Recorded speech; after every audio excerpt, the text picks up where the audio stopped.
বাবা শাহ আলীর মাজারে পাগল ফকিরদেরকে, নিরীহ পাগল ফকিরদেরকে যেভাবে মারধর করা হয়েছে এবং শাহ আলীর মাজারের সামনে সিন্ডির ট্যাগ এবং মোমবাতির প্লেট সবগুলা তছনছ করে দেওয়া হয়েছে। প্রিয় সাংবাদিক ভাইয়েরা, আমরা 5 আগস্টের পর থেকে একটা ভয়াবহ মহামারীতে ভুগতেছি। দারুল উলুম কওমি জামাত নামক একটা মহামারীতে আমরা ভুগতেছি। আমাদেরকে আজ পর্যন্ত ইন্টিরিম সরকার চলে গেছে, বর্তমান সরকার তারেক জিয়া আসার পরেও আমাদের সুরক্ষিত নাই। আমরা আজকে প্রেস ক্লাবের সামনে দাঁড়িয়েছি।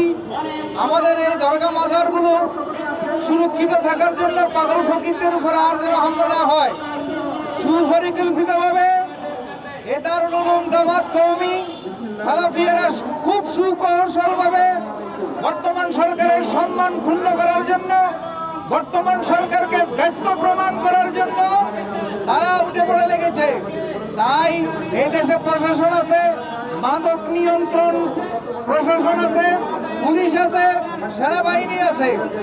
এই আইন শৃঙ্খলা বাহিনী থাকতে এই উগ্রবাদীরা, এই জামাতিরা, এই কর্মীরা আমাদের উপর নির্ভীকভাবে হামলা চালাচ্ছে।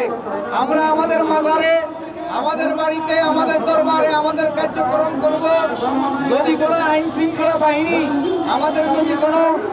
আমরা যদি কোনো ক্ষতিকারক কোনো কিছু করে থাকি, আইন শৃঙ্খলা বাহিনী আছে, সেই জায়গা থেকে আইন শৃঙ্খলা বাহিনীকে মূল্যায়ন না করে একদল উগ্রবাদী তৈরি জনতা 5 আগস্টের পর থেকে আমাদের উপর হামলা চালাচ্ছে।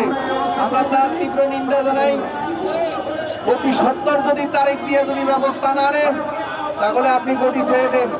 যোগ্য ব্যক্তি আছে এই দেশ পরিচালনা করার জন্য।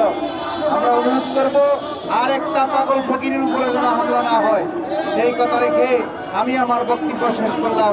ধন্যবাদ।